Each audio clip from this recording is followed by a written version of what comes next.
el 25 de julio de 2012, cuando Felipe Calderón hizo evidente sus intenciones y las de su esposa para que ella fuera candidata del PAN a la presidencia de la República en 2018. No era solo una excentricidad de fin de sexenio, sino una seria amenaza, narró Anabel Hernández, quien sostuvo también: como ciudadanos, debemos buscar un candidato honesto, generoso, decidido y consciente, sea hombre o mujer. La honestidad no es una cuestión de género, es una cuestión de educación, convicción y valores. En México tenemos ejemplos brutales de mujeres en el poder corrompidas y corruptoras. La ex líder del magisterio, Elba Ester Gordillo, o Marta Sagún de Fox, la ex primera dama. Ambas son un ejemplo exacerbado de que lo femenino en automático no va acompañado de lo correcto. Ambas también representan lo más podrido del sistema político en México y sin duda, Margarita Zavala integra esa lista. ¿Cómo podría justificar Zavala la falsa guerra contra el narcotráfico de su marido, cuyos resultados finales en datos duros fue más droga, más consumidores y más cárteles en México? ¿Cómo podrá acercarse a las familias de los más de 25,000 desaparecidos a quienes el gobierno de Calderón ignoró? ¿Cómo pedirá el voto de madres como las de la guardería ABC de Hermosillo, Sonora, quienes en 2009 perdieron a sus hijos? Margarita fue comparsa, apoyó abiertamente o con su silencio las infamias y corruptelas cometidas durante el gobierno de su marido. Como legisladora, nunca se pronunció enérgicamente a favor de las víctimas inocentes de la guerra entre cárteles en las que el gobierno de Calderón formó parte protegiendo al cártel de Sinaloa. Margarita Zavala tiene un grave problema. Se llama Felipe Calderón. ¿Qué hará con su marido? ¿Dónde pondrá a Felipe mientras juega a los votos y las urnas?, cuestionó San Juana Martínez en Sin embargo. Calderón significa un lastre muy pesado de cargar. Significa 100,000 muertos, 1,5 millones de desplazados, 25,000 desaparecidos, 20,000 huérfanos, 10 millones más de pobres. Significa crímenes de guerra, 1,000% de tortura cometida por las fuerzas de seguridad, la muerte en condiciones extrañas de los secretarios de Estado Juan Camilo Mourinho y Francisco Black Mora. Significa el desastroso decreto de extinción de Luz y Fuerza del Centro, el crimen de Villas de Salvácar de 17 jóvenes que acusó de ser pandilleros.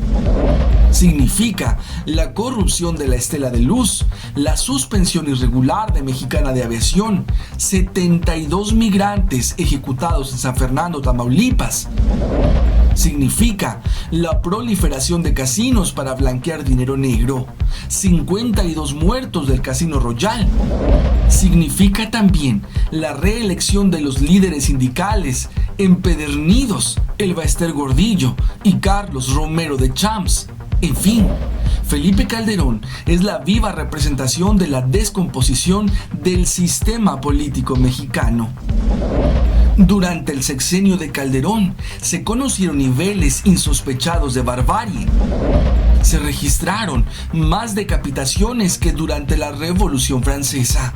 Los semefos se llenaron de rompecabezas, es decir, de cuerpos mutilados, descuartizados, desollados, pozoleados. No ha habido un presidente en la historia reciente de México tan bélico como el señor Calderón. El único presidente mexicano que ha sido denunciado ante el Tribunal de la Haya, nada menos que por crímenes de guerra y por continuar una guerra delirante que ocasionó 100,000 muertos, miles de desaparecidos y heridos. Su gestión dejó una estela de dolor que aún perdura y que se manifiesta en los rostros de esas miles de madres que siguen buscando a sus hijos desaparecidos. Las secuelas de su sexenio son miles y miles de familias enlutadas por la pérdida de sus seres queridos al dejar un país ensangrentado, fragmentado, fracturado. Felipe Calderón es el responsable del incremento de la drogadicción en México.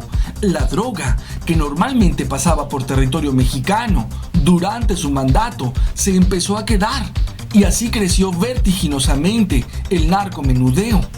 Gracias a su nefasto sexenio, el tejido social de México se quedó dañado de manera irreversible. No son suficientes motivos para sentirnos asqueados de todo lo que huela a Felipe Calderón. Entonces, ¿cómo es posible que ahora su señora esposa pretenda continuar con su legado? Pero la candidata parece no ser Margarita Zavala, sino su marido, que ya lo fue en 2006 y que parece querer serlo otra vez, escribió Octavio Gómez en Proceso. Y de facto es el coordinador de campaña de su mujer, quien al avalar todas las decisiones de su marido, absolutamente todas, implica que ofrece exactamente lo mismo. Cualquiera que revise los posicionamientos de cada uno se percata fácilmente que la agenda la lleva él, los temas los define él, las decisiones las toma él. Un caso aparte es la tragedia infantil más grande de los últimos años en nuestro país. El 5 de junio del 2009 ocurrió el incendio en la guardería ABC en Hermosillo, Sonora. La guardería no contaba con las instalaciones necesarias para enfrentar este tipo de emergencias y el incendio se propagó rápidamente. El saldo fue de 49 niños muertos y 70 gravemente heridos.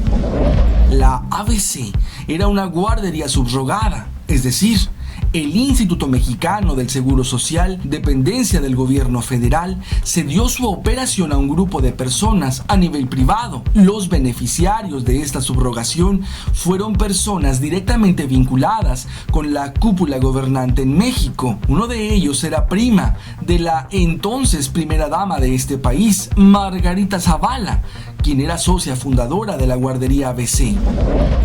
Gómez del Campo cobraba millones de pesos que les entregaba el IMSS por órdenes de Felipe Calderón. Esa guardería era un lugar propicio para una desgracia como la que ocurrió ese 5 de junio. El ex gobernador Wurst y su secretario de Hacienda ordenaron quemar documentos comprometedores del programa Sonora Proyecta y las llamas. Todo indica que intencionalmente alcanzaron al almacén guardería, con la mira también de que fuera un distractor sobre la mala administración de Wurst. Durante lo que restó de la administración usurpada por Calderón, el crimen de Estado permaneció en la impunidad. Felipe Calderón fue inmisericorde, incapaz de tener un buen sentimiento, ni siquiera cuando se reunía con las madres de las víctimas que lloraban suplicando justicia. Ni siquiera así se doblegó el carácter de este tirano, por decirlo menos. Así describió Anabel Hernández al Espurio durante la presentación de su libro México en Llamas.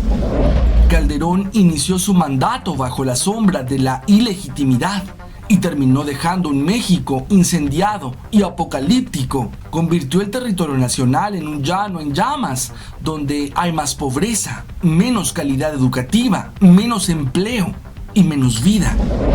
Calderón no será recordado como el presidente del empleo, como prometió serlo durante su campaña presidencial, tampoco como el presidente de la seguridad y la justicia, mucho menos como el hombre valiente por el que pretende hacerse pasar dentro y fuera de México.